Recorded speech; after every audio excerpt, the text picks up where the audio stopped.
আসসালামু আলাইকুম। Life and money YouTube চ্যানেলে আপনাকে স্বাগতম। আপনি যদি লাইফে আর্থিকভাবে সমৃদ্ধি চান তাহলে অবশ্যই আমাকে ফলো করতে পারেন। আমার এই চ্যানেলে আমি লাইফে কিভাবে আর্থিক প্রোগ্রেস করা যায় সেই বিষয় নিয়ে ভিডিও তৈরি করে থাকি। আজকের যে বিষয়টা এটা হলো মিলিনিয়ার ফার্স্ট লেন বইয়ের আমি একটু সামারি আপনাদেরকে তুলে ধরবো। যদি আপনি আমার এই ভিডিওটা সম্পূর্ণ শুনেন তাহলে একটু হলেও আপনার আর্থিক অবস্থার উন্নতির জন্য ধারণা পাবেন। দেখুন, নরমালি লেখক এই বইতে 3 টাইপের লোকের কথা উল্লেখ করেছে। প্রথম যে লেনটা সেটা হলো অনেকে দেখবেন যে টাকা ইনকাম করছে এইভাবে যে শারীরিক পরিশ্রম করে, মানে সে আসলে একটা চাকরি করছে, অনেকটা লেবার দিচ্ছে, বা আপনি দিনমজুর এখানে বলতে পারেন, বা যে কোনো ছোট কাজ করে সে যতটুকু শারীরিক পরিশ্রম করে ইনকাম করা যায় এইভাবে সে ইনকাম করছে। আসলে এই ক্ষেত্রে দেখেন, সে কিন্তু যখন শারীরিকভাবে অসুস্থ হয় তখন কিন্তু সে তার কাজটা করতে পারে না, তখন তার ইনকামটা বন্ধ হয়ে যায়। লেখক বলছে যে এইভাবে সে যদি ইনকাম করে তাহলে সে বেশি দূর আগাতে পারবে না।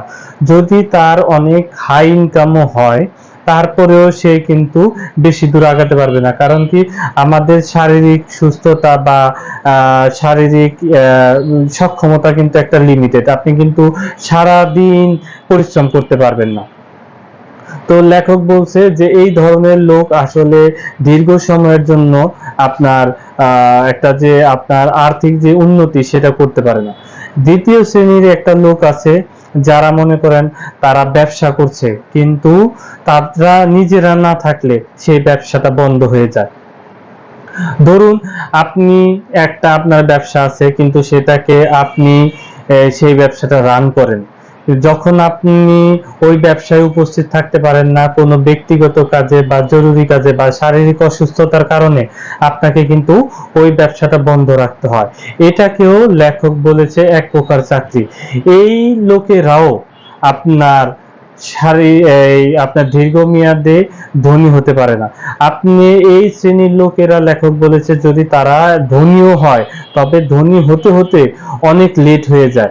দেখা গেল তাদের বয়স যখন 60 থেকে 70, তখন তারা একটি হিউজ অ্যামাউন্ট আর্ন করতে পারে।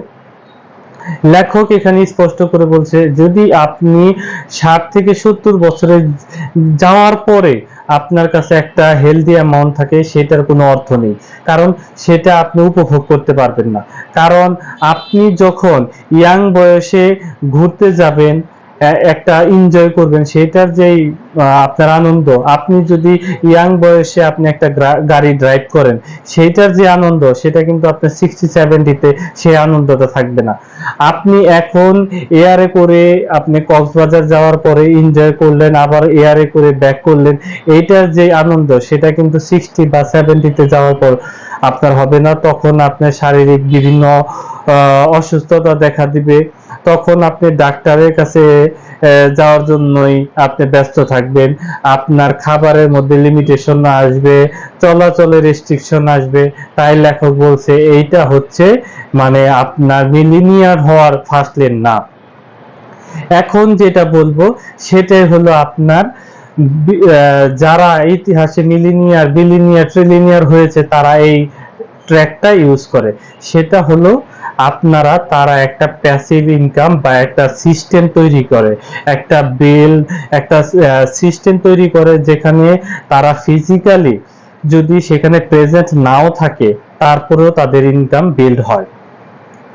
ধরুন, আপনি যে ব্যবসাটা রান করতেছেন, হ্যাঁ, সেটা লেখক বলছে এইভাবে রান করতে হবে যে আপনি একটা সফটওয়্যার বা একটা সিস্টেম আপনার ব্যবসায় রান করতে হবে, যার মাধ্যমে আপনি যদি সেখানে প্রেজেন্ট নাও থাকেন, উপস্থিত নাও থাকেন, তাও ইনকাম হবে। হ্যাঁ, দেখা গেল ধরুন আমি আমার একটা প্রতিষ্ঠানে আছি, আমি আমার এই প্রতিষ্ঠানটা আমি কিন্তু একটা স্টাফ আছে আমার।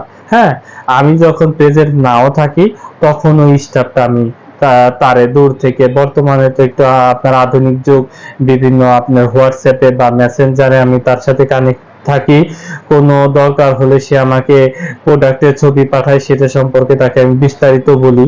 এইভাবে যে এইটা যে আমি প্রেজেন্ট নাও থেকে অনেক সময় করতে পারি, আমি যে ফুল করতে পারতেছি তা না, তবে আমি চেষ্টা করছি। এইভাবে আপনার বলা হয়েছে যে যারা মিলিনিয়ার তারা এই ট্র্যাকটা ইউজ করে। মানে মোট কথা, আপনি একটা সিস্টেম বিল্ড করবেন যেখানে আপনার অটোমেটিক আপনার আপনার ইনকাম হবে। আপনি এরকম চাইলে করতে পারেন যে আপনি দেখা গেল আপনি রিয়েল এস্টেট বিজনেস করেন, এটাও অনেকটা মিলেনিয়ারদের ফার্স্ট লেন। কারণ কি, আপনি যখন একটা জমি কিনলেন, ওইটা যখন আপনি 3-4 বছর পর আবার বিক্রি করেন, সেটার দাম কিন্তু প্রায় দ্বিগুণ হয়ে যায়। আপনি গোল্ড কিনতে পারেন, আপনি আপনার যে বিজনেসটা রান করেন সেটার অনেকগুলো শাখা তৈরি করতে পারেন, এবং সেটা আপনি বিভিন্ন সফটওয়্যার এবং ম্যান এমপ্লয়ি দিয়ে আপনি সেটা রান করতে পারেন। এইভাবে আপনাকে থিঙ্কিং করতে হবে যে কিভাবে আপনার আর্থিক অবস্থা প্রোগ্রেস করা যায়। আপনার যদি সীমিত ইনকামও থাকে, তারপরেও কিছু টাকা সেভ করার চেষ্টা করবেন, এবং সেই সেভ করা টাকা কিন্তু আপনি শুধু সেভ করলেই হবে না, সেটাকে আবার প্রপার ওয়েতে ইনভেস্ট করতে হবে। আপনি প্রতিনিয়ত আপনাকে জানতে হবে, হ্যাঁ, আপনাকে মানি ম্যানেজমেন্ট শিখতে হবে। আপনি যদি মানি ম্যানেজমেন্ট সম্পর্কে অজ্ঞ থাকেন, তাহলে আমাদের এই চ্যানেলটি সাবস্ক্রাইব করতে পারেন।